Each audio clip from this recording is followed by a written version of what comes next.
बहुत समय पहले किसी जंगल में एक बूढ़ा जादूगर रहता था। उस जादूगर के पास सफेद और काले रंग के दो जादुई चांद घर थे। जादूगर दोनों जादुई चांद घर का इस्तेमाल करके हमेशा गरीब लोगों की मदद किया करता था। फिर कुछ दिनों बाद अचानक जादूगर बहुत बुरी तरह बीमार पड़ जाता है। लगता है अब मैं जिंदा नहीं बचूंगा, मेरे मरने का समय आ गया है।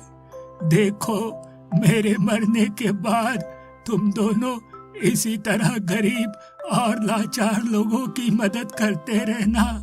इतना कहकर जादूगर दम तोड़ देता है।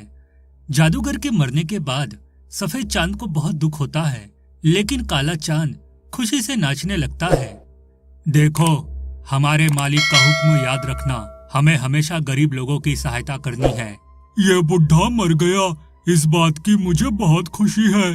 आज से मैं दूसरों को परेशान करूंगा, इसमें मुझे बहुत मजा आएगा। फिर अगले दिन दो गरीब औरतें उन दोनों से मदद मांगने आती है।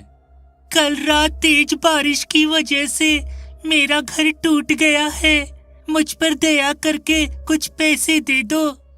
हाँ, मुझे भी पैसे दे दो ताकि मैं अपना टूटा हुआ घर ठीक कर सकूं।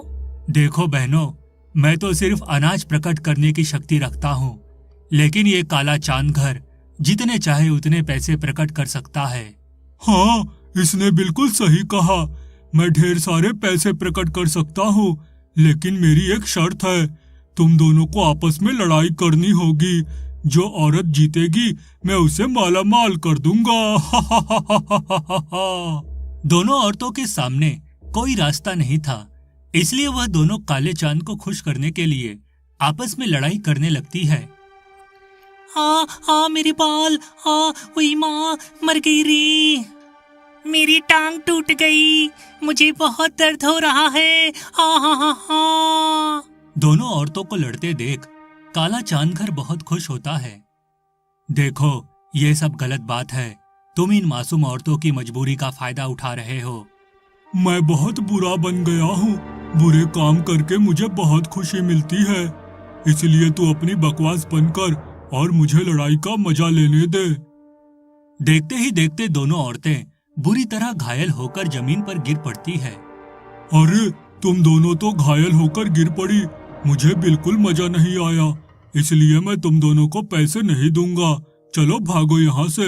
काले चांद की धोखेबाजी से दोनों औरतों को बहुत दुख होता है और वह दोनों रोते हुए वहां से जाने लगती है। लेकिन तभी सफेद चांद घर उन दोनों औरतों को दो अनाज की बोरियां दे देता है। फिर वह दोनों औरतें सफेद चांद घर का शुक्रिया अदा कर वहां से चली जाती है। इस तरह कुछ दिन बीत जाते हैं। फिर एक दिन एक बूढ़ा आदमी अपनी जवान लड़की को लेकर वहां आता है। सुनो, एक दुर्घटना में मेरी बेटी का पैर बुरी तरह घायल हो गया है, मैं इसका ऑपरेशन करवाकर इसे ठीक करना चाहता हूँ, वरना इसकी शादी टूट जाएगी। दया करके मुझे पैसे दे दो।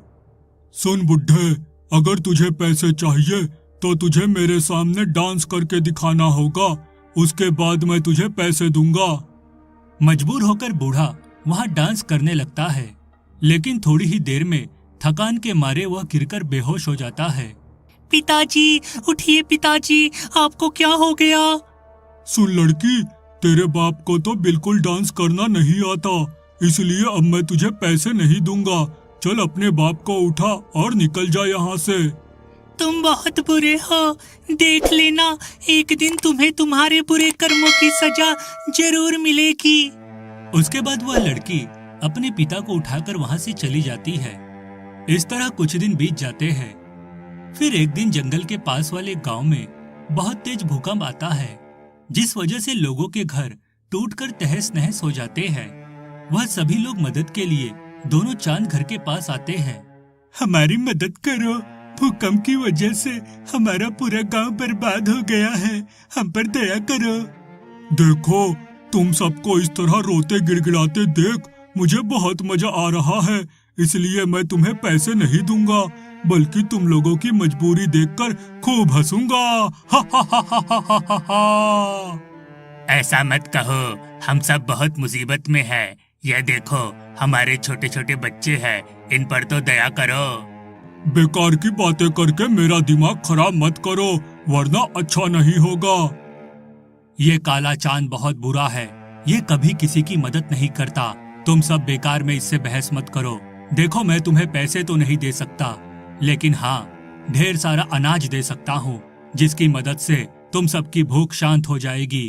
उसके बाद सफेद चांद घर का दरवाजा खुल जाता है और सभी गांव वाले घर के अंदर जाकर ढेर सारी अनाज की बोरियां ले लेते हैं। उसके बाद सभी गांव वाले सफेद चांद को दुआ और काले चांद को बद्दुआ देकर वहां से चले जाते हैं।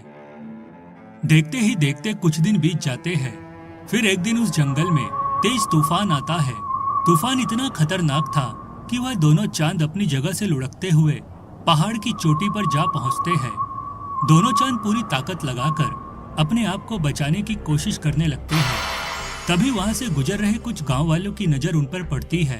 अरे वो देखो, दोनों चांद घर खाई की तरफ गिरने वाले हैं, हमें उन्हें बचाना होगा। सभी लोग उन दोनों को बचाने पहुंच जाते हैं। देखो, ये सफेद चांद घर बहुत अच्छा है, ये हमेशा दूसरों की मदद करता है, इसलिए हम सिर्फ इसे बचाएंगे।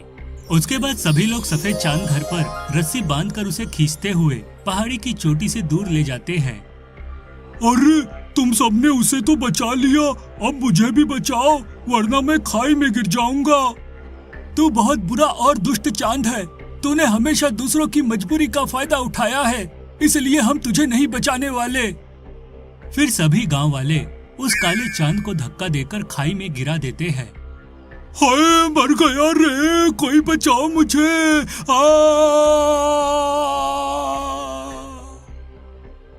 खाई में गिरते ही उस काले चांद के टुकड़े टुकड़े हो जाते हैं। इस तरह उस दुष्ट चांद घर का अंत हो जाता है।